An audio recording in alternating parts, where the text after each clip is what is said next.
Hoje no canal vamos falar aí de Belmonte versus Casares. Casares abre o jogo, chegada de Mailton, próximo adversário da Libertadores e Brasileirão. Então vamos perder tempo não, vambora para o vídeo. A bola na trave nos ajudou muito também, então, mas é continuar trabalhando para não quero chegar nessa situação novamente. Espero que a gente possa passar das próximas etapas no tempo regulamentar, mas continuar treinando, não só eu, mas todos os batedores, para a gente continuar com essa confiança dentro de campo. Saber que queríamos muito esta vitória, saber da responsabilidade também que é bater aquele penalti, mas ao mesmo tempo com a tranquilidade que essa confiança nos dá, que é escolher o lado, ir e bater com confiança e felizmente conseguimos esta vitória. A recepção que o Morumbi e os nossos torcedores nos deram hoje foi muito especial. Acho que a equipa sentiu. Você que acompanha ainda não é inscrito, dá uma força, se inscreve no canal aí, tá bom? Nota-se logo pela forma que entramos no jogo e depois mereciam que nós ganhássemos esta partida. E é essa sensação, é a sensação de dever cumprido. E eu depois fui na direção do Rafa, porque isto não deixa de ser ele não deixou de ser muito importante também nestas decisões e todos os jogadores, mesmo os que não jogaram, porque a energia se sente, se passa uns pelos outros e eu acho que foi importante o grupo estar unido para conseguirmos esta vitória.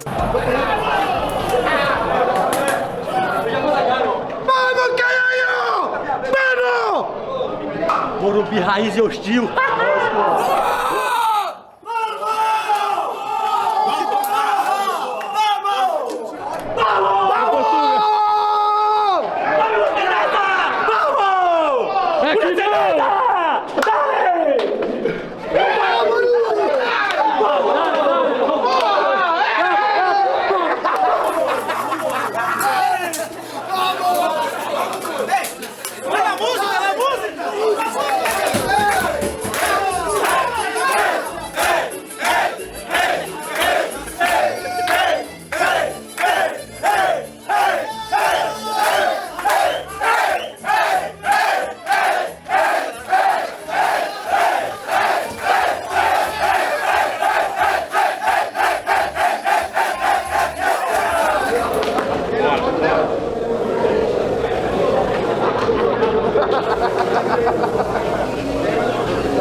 Parabenizar a todos, una noche muy especial para todos.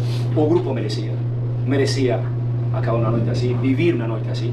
Lo quiero agradecer personalmente porque fue mi primera vez aquí en Copa Libertadores y fue muy especial. Estas noches así, como que costuma estas noches así, a noite de Copa Libertadores é da gente. Ok? Parabéns para todos.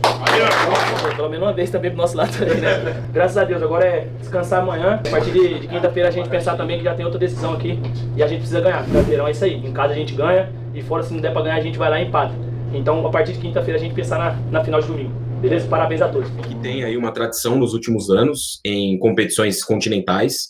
Se a gente fizer um recorte aí de 2008 para cá, a LDU tem um título de Libertadores e 2 de Copa Sul-Americana. É uma equipe que nos últimos 20 anos se habituou a estar nesses grandes palcos, mais do que o São Paulo, por exemplo, mais do que outras equipes que são importantes, são tradicionais aí em cenário de Copa Libertadores, em cenário de competições continentais. Porque muitas vezes se olha com um certo preconceito para esses times, né? LDU do Equador, tal. Pois é, como eu disse, nos últimos 20 anos ganhou 2 Sul-Americanas e uma Copa Libertadores da América. Então eu via de um lado essa equipe que tem estado sempre nas decisões aí nos últimos anos, nas decisões que eu digo, nas competições, melhor dizendo. Eliminou recentemente até o São Paulo, era um outro trabalho, com outro treinador, que depois até foi treinador do São Paulo, uma outra forma de jogar, e até ganhou aquele torneio. E do outro lado, um Botafogo, que, embora tenha um investimento muito grande, né, por trás, né, com a holding, com o Textor, com essa confusão toda que se estabeleceu, é um Botafogo, para mim, frágil nesse momento da temporada. E aí eu vou explicar alguns dos elementos que me fazem concluir isso. O Botafogo, de novo, como tem sido de praxe nos últimos anos, ele tem passado por remontagens ao longo da temporada. E esse é um modo de trabalhar que eu acho muito ruim, já falei isso várias vezes em outras tribunas, não estou dizendo agora porque o Botafogo foi eliminado. Para quem busca um projeto de hegemonia, ou de estar sempre entre os primeiros, como Palmeiras e Flamengo conseguiram nos últimos anos, você precisa ter uma base de time, uma base de trabalho, uma base de treinador. E o Botafogo troca isso toda hora, cara. Toda hora troca técnico, toda hora gira o elenco demais, muda na defesa, no meio, no ataque, os jogadores vão chegando com a temporada em andamento. Então é um Botafogo que não consegue se solidificar como time. Na temporada passada foi a mesma coisa, foi uma temporada exitosa do Botafogo. O Botafogo do primeiro semestre não era o time do Almada e do Luiz Henrique, que decidiram a Libertadores e o Brasileiro pro Botafogo. Então eu acho que esse aspecto de uma constante reformulação, uma constante troca, ele em algum momento cobra seu preço, cara. E o preço que o Botafogo pagou por essa questão foi a eliminação hoje. O Botafogo não conseguiu, ao longo dos 2 jogos, em nenhum momento ser superior de fato à LDU. O Botafogo fez um gol com 1 minuto de jogo no Newton Santos, depois a LDU foi melhor ao longo do restante do confronto, poderia até ter empatado o duelo. E aí na altitude tem os aspectos da altitude, né? Se impôs, abriu o placar, dominou completamente o Botafogo, que eu achei não mal montado para o jogo de hoje, né? Mas um time me parecia até desmobilizado, sem entender o que estava valendo ali naquele jogo, pouco competitivo, dividindo pouco. É muito ruim a postura do Botafogo hoje, né? Então acho que é um combo aí, várias coisas que tornam o time, para mim, frágil. Então eu acho que para hoje, para esse momento, para esses jogos que são daqui a um mês mais ou menos, a LDU é um time mais forte que o Botafogo. E vai ser um duelo muito complicado para o São Paulo.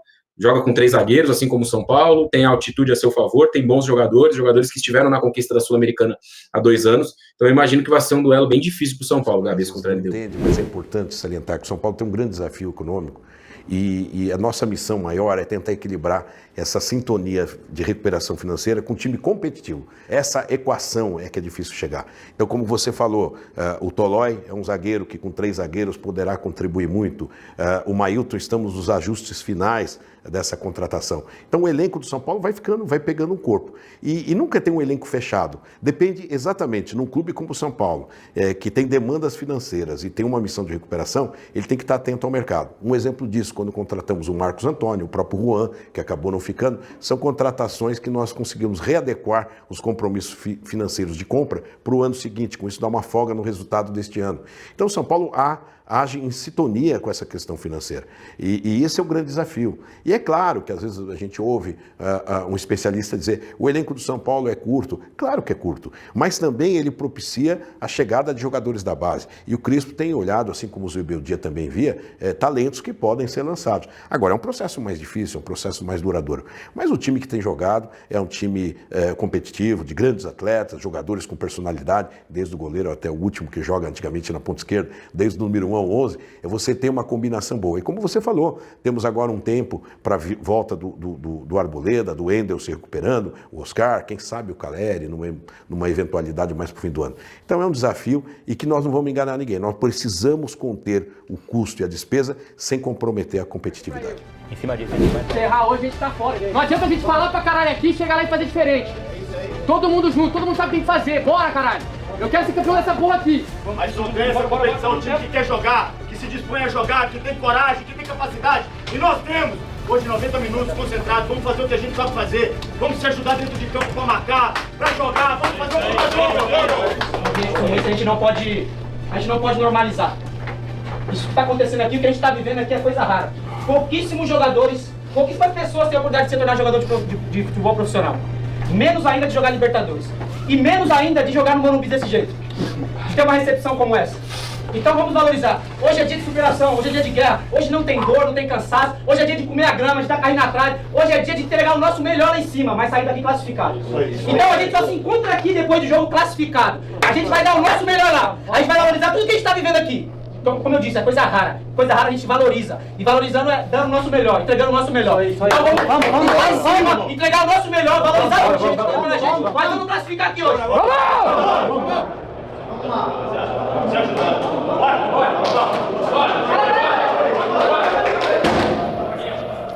Que eu publiquei hoje, eu coloquei que tem muita gente no Morumbi que acredita que o Belmonte não termina o ano como diretor de futebol do São Paulo, porque se ele se decidir pela candidatura e o Casares se decidir que não vai apoiar o Belmonte decidir que ele quer ser presidente, vai ser candidato, ele precisa deixar o cargo de diretor de futebol do São Paulo.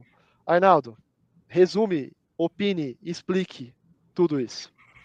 Vamos lá, acho que você explicou bem a conjuntura. Eu vou pedir paciência para o Renan. O Renan tem que aguentar isso, né? Como ex-jogador do São Paulo e como comentarista. É uma coisa lamentável, Renan, mas que não é nova. Morumbi e Barra Funda, esse conflito igreja-estado existe desde que eu comecei a cobrir o São Paulo na década de 90, né?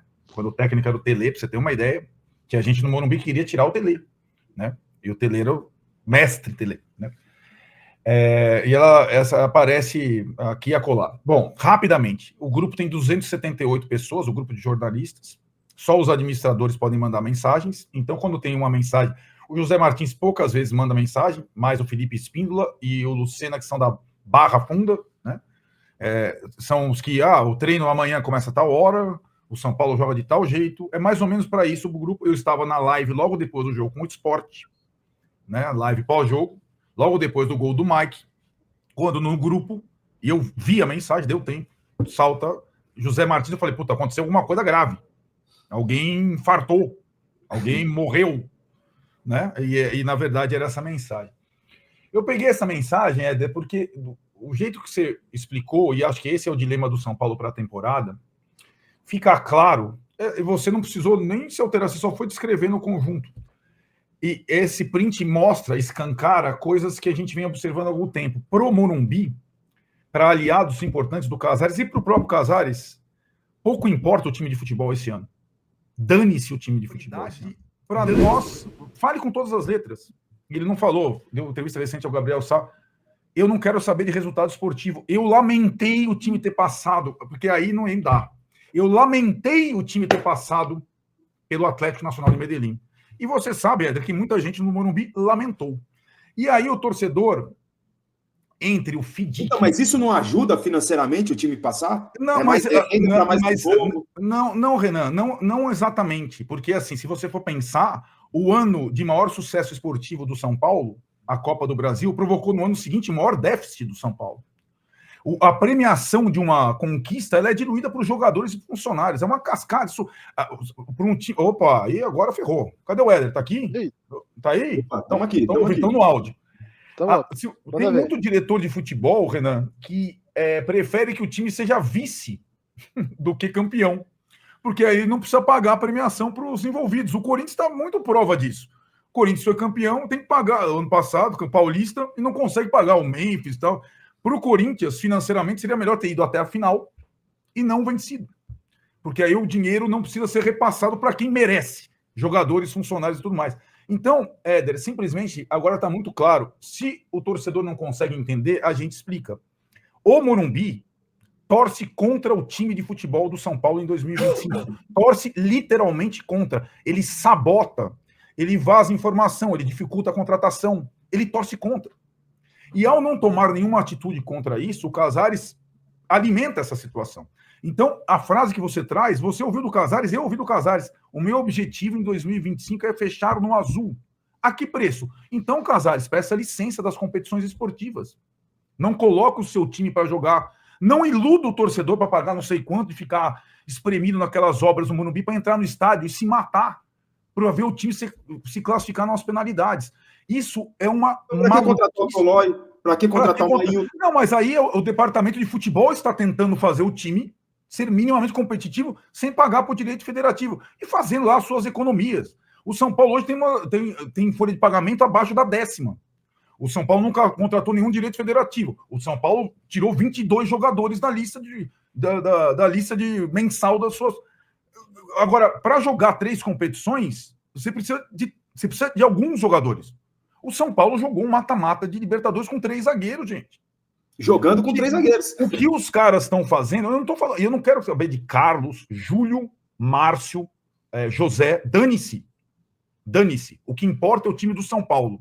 O que o Rafael, o Crespo, os funcionários, o Zubeldia estão fazendo esse ano é heróico. Porque o São Paulo está competindo com os demais sem ter condição financeira para tal. Agora, o que não pode ser aceitável é a sabotagem interna do Morumbi. Então, a não tomar... Agora, estou falando claramente com o torcedor do São Paulo. O Morumbi torce contra o time de futebol em 2025. Torce contra o resultado esportivo. Isso é claro e fidedigno. A ponto de comprometer o estádio com shows para os momentos decisivos das Copas. O Morumbi não acreditava que o São Paulo passasse pela Libertadores. Passou. Fazer o quê, né, cara? Passou para as quartas de final. Que coisa, né, cara? Passou. O São Paulo pode se classificar para a Libertadores de novo via brasileiro. Putz, e agora, hein, meu? Então, esse print escancara uma sacanagem, uma sabotagem, uma politicagem. Quando o Casares fala... O maior político do São Paulo é o Casares. Ele deu golpe no estatuto, ele está toda hora colado com o governador e prefeito. Não é o departamento de futebol, a Barra Funda. Dane-se a Barra Funda. A Barra Funda é responsável pela bola entrar ou sair do gol. Eles são os caras, eles são São Paulo. Não aquele clube social que não me cheira bem. Não aquela turma que governa e que elege. Põe que é de volta. Arnaldo, e no São Paulo, hein? Quais são as novidades? Tem alguma? Está aí ainda empolvorosa por conta da classificação e tal. Tem o Galo no fim de semana. Tem coisa fora de campo. O jogo contra o Galo, né, que marca a volta do São Paulo ao brasileiro, eu acho que é uma boa oportunidade para o São Paulo, porque o São Paulo tem um tempo bem suficiente de descanso entre o Atlético Nacional e o Atlético Mineiro. O Atlético Mineiro joga hoje na Argentina a partida da volta. Ganhou o primeiro jogo e depois joga no meio de semana contra o Cruzeiro pela Copa do Brasil Clássico. Então vai estar todo desmilinguido no domingo. Alguns jogadores suspensos, outros reservas. O São Paulo tem uma boa chance de pegar um Atlético enfraquecido. O São Paulo vem tendo problemas com o Atlético. O São Paulo nunca venceu o Atlético Mineiro desde que o Hulk chegou no Atlético Mineiro, seja no Morumbi ou em Minas. Incrível, né? Mas isso é estatístico.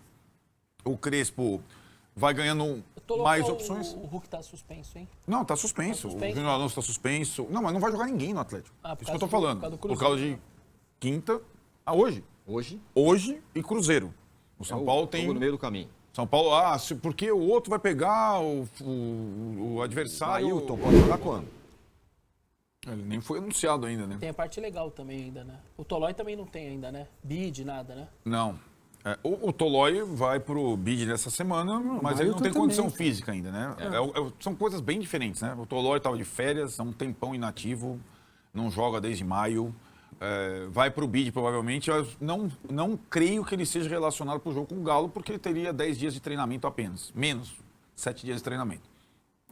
Em relação ao Mailton, se for concretizada a contratação depois dos exames médicos, ele vinha atuando todas as partidas pela Chapecoense, na Série B, tá em plena forma, tal. Ele pode jogar assim que ele for inscrito no campeonato, se a contratação for confirmada. Acho uma boa contratação, acho melhor a contratação do Mailton do que a do Tolói, embora saiba que o São Paulo precisa, evidentemente, de um zagueiro a mais no elenco. Estão jogando os três, né? O Arboleda machucado todas as partidas. Enquanto o Atlético não vai mudar isso, vai ter o Alan Franco, o Ferrarese e o Sabino. Mas aos poucos, você vai olhando um pouco mais para frente, né? A semana que vem o Wendel está recuperado. Depois da data FIFA, o Arboleda está recuperado. Aí você vai criando opções, sobretudo do meio campo para trás, que acho que o Crespo não vinha tendo, para a sequência da temporada. Como vem o respiro? Pessoal, passamos pelas oitavas aí, junto ao Atlético Nacional. 2 não tão grandes ou bons jogos, mas o importante é que o São Paulo passou de fase aos trancos e arrancos, também tiramos esse fantasma dos pênaltis. E agora é a LDU, né? LDU que eliminou o Botafogo na altitude lá, com o seu Thiago Nunes como treinador. E vai ser um jogo duríssimo. São Paulo jogar o jogo contra o Atlético Nacional, periga de não passar. E, bem, vamos ver. Vamos torcer agora pro Crespo aí, tem bastante tempo. Vai ter uma semana inteira entre Atlético e Cruzeiro para treinar a equipe. Você vai ter semana, vai estar mais espaçado, vai ter mais tempo para treinar, para trazer os jogadores de volta, né? O Arboleda e o Wendel já voltaram a correr em campo, tem esperando também o Oscar, o Rafael Tolói que foi contratado, o Ailton, isso, lateral direito, Chapecoense aí que vem com uma banca, né? Interessante. Então, o São Paulo chegando aí para as quartas com mais opções. Espera também que ninguém se machuque ao longo do caminho, mas pode ser um São Paulo diferente, por que não, né? Um confronto mais próximo agora com o Atlético Mineiro, acho que está na hora de entalar o galo da garganta, né? Literalmente, São Paulo não vence desde que o Hulk chegou ao Galo, seja no Morumbi, seja na Arena do Galo. Então, seria importante também para você continuar próximo ao G6, até o G4 mesmo.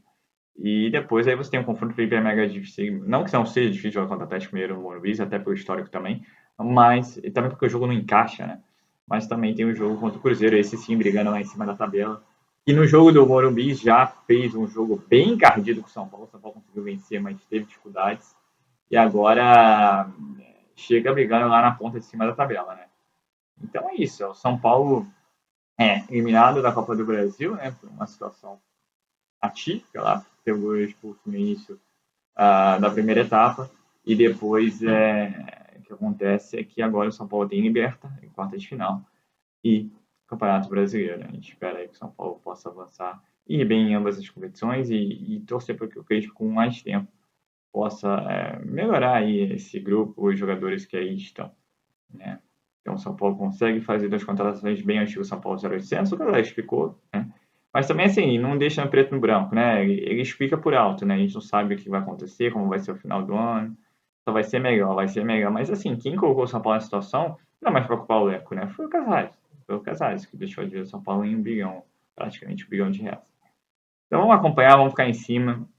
É importante sim o posicionamento do presidente do clube, mas a coisa está pegando fogo lá dentro por questão de eleições, né? E parece que o Amonte, de acordo com o setorista do São Paulo, talvez não continue já para o ano que vem, porque vai focar na sua possível candidatura, que talvez não tenha apoio do Casares, é inacreditável, né? Mas é o que o Arnaldo falou, né? Acima de tudo teria que ser o São Paulo, mas tem outras coisas além que movem esses benditos conselheiros aí, que são responsáveis também pelo São Paulo estar onde está financeiramente, mas o Casares, claro, é o principal responsável.